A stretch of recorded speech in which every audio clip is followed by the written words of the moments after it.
ना धोखा दे देबे। अरे सुनो तो बोल। हमका बनाला बाबू अपनला भर हो, जोड़े कमाल रहे हो एगो दर हो। सुन लेकिन एगो शर्त बा, आगे पीछे सोचली हो जे यारी करबू, महंगा पड़ी जदी कुछ होशियारी करबू। मारो बोली ओ मारो बोली जदी गोरी तू गदारी करबू, मारो बोली जदी गोरी तू गदारी करबू। दिमाग में बैठा ली हो।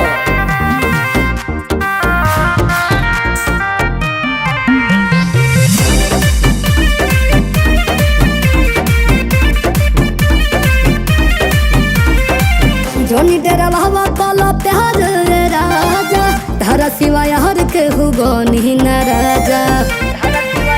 भरोसा करो कबो ना सुनो चर्चाई गणहित में जारी बाटे, सबसे हट के हमार रंगदारी बाटे। शादी दूसरा से करे के तैयारी करबू, पछतैबू धोखा तनी को जो प्यारी करबू। मारो बोली ओ मारो गोली जदी गोरी तू गदारी करबू, मारम गोली जदी गोरी तू गदारी करबू।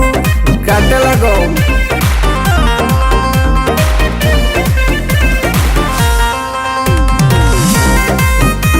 गदारी करबू,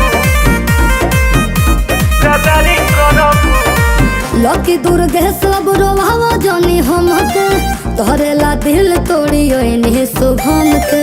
देखो भामत खा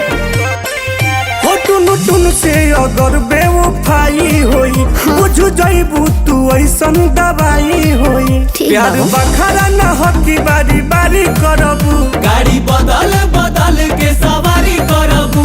मारो बोली ओ मारो गोली जदी गोरी तू गदारी करबू, मारो गोली जदी गोरी तू गदारी करबू।